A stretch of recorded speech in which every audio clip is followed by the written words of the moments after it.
Girls, what do you do that guys don't know about?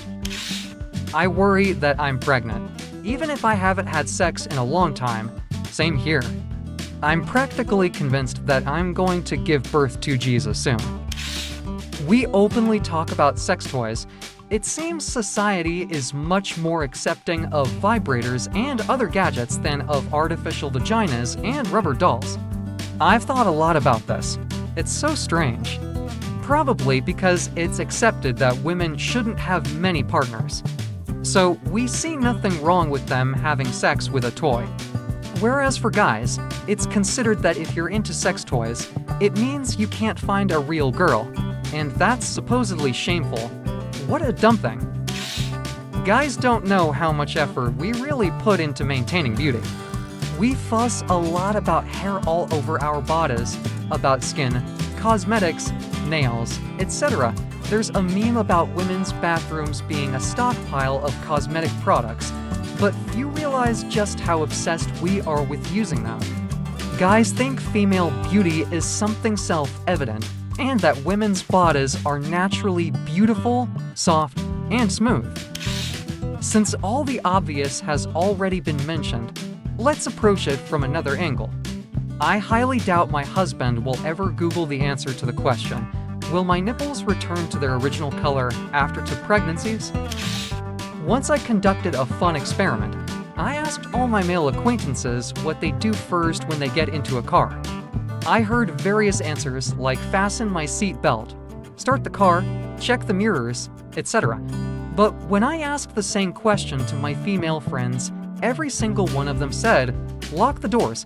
From my experience, I can say that we always prioritize our safety first and everything else second. Historically, we've been conditioned to be paranoid about safety. We use a ton of toilet paper, especially during periods. When I first moved in with my boyfriend, he immediately noticed that toilet paper disappears anomalously quickly in the bathroom, even though I always try to use as little as possible. You should have seen his face when I explained why I need to use so much every time I go to the bathroom. He never even thought about it before.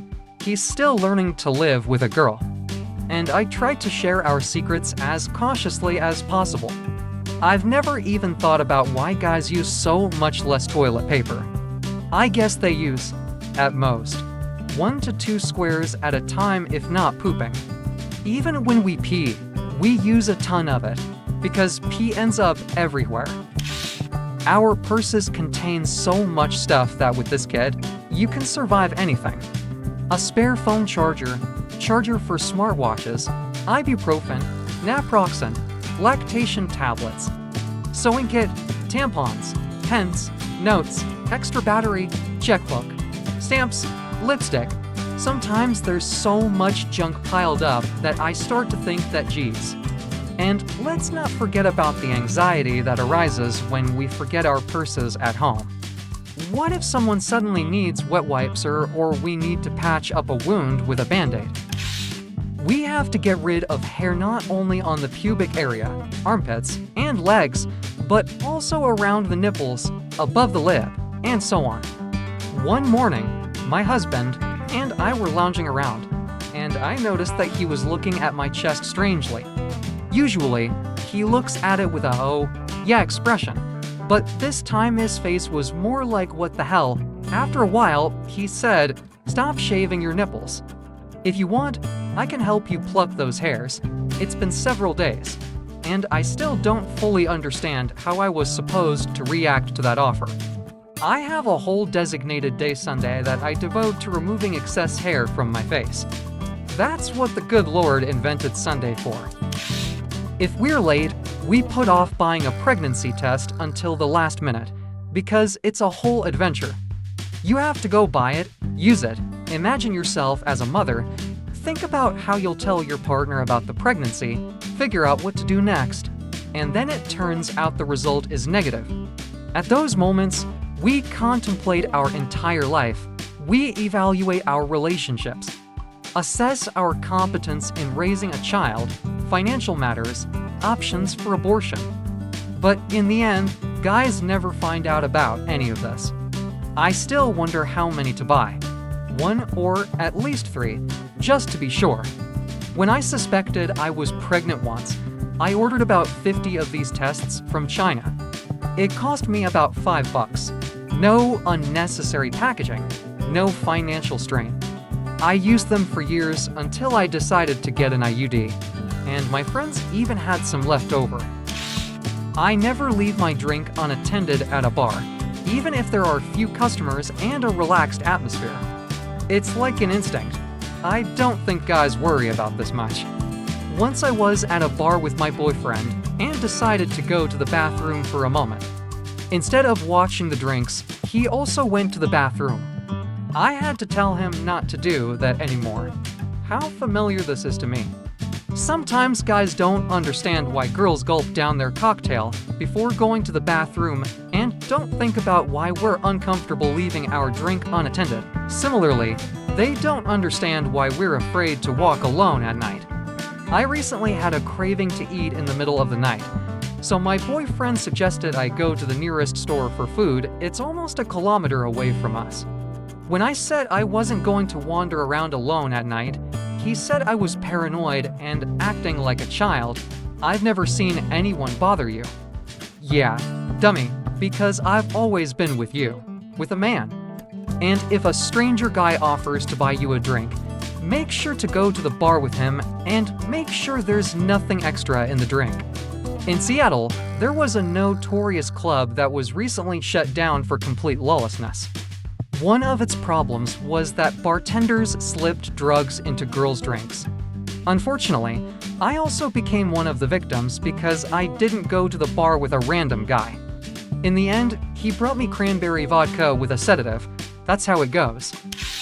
If a girl rejects a guy, she starts to worry that he might rape or kill her. Yesterday, I read in the local news about the murder of a girl who found a guy through Tinder and went on a date with him. The police tased him so much that he also dropped dead. I've said this many times before, and I won't tire of repeating it. Guys worry that a fat girl will show up on a date, while girls worry they might be killed. We clean the bathroom, toilet. Sarcasm. I live with 2 22-year-old guys who have just recently detached from mommy's apron strings and started living independently. God, give me strength. LOL, I've been in exactly the same situation before. I taught them how to use the washing machine, change vacuum cleaner bags, etc. If I found another dirty sock in the middle of the living room, I would definitely shoot someone. Now I live with my boyfriend, and I still have to deal with socks scattered all over the room. But at least I love him. No thoughts of murder yet. When my friends leave me, I always ask them to text me when they get home. I suspect guys never do that. Also, when I get into an Uber, I always send my friends a photo of the driver just in case. And sometimes, when my friends go on dates, they send me screenshots of their dates' profiles and all their contact information. We cover each other, even if we're not acquainted. I've had so many cases where either I or my friends had to rescue random girls from creepy guys in clubs. Some guys don't understand the meaning of the word now, and believe me, all girls know that look that screams help. Usually, if we notice someone in trouble, we playfully approach the girl and gently lead her to our group until the guy finally backs off. Another great example is that it's normal for us to ask a stranger girl for a tampon in the bathroom, since each of us has been in a situation where we needed one, but there wasn't one at hand. So we're happy to help each other out. Isn't it strange that I'm happy when someone asks me for a tampon? In those moments, I'm like, of course, girlfriend, I've been waiting for this moment all my life. Here's your tampon. Hold on. Maybe I should also give you some ibuprofen. Any sneeze during my period is accompanied by panic. If only you knew how many little jellyfish I've given birth to. The worst is when you're talking to someone and feel something leaking out of you, even though you haven't sneezed or coughed. And you still have to act like nothing is happening. Even when I'm not on my period, I'm like, okay, was that my period? Or was it semen from yesterday? Or some other discharge?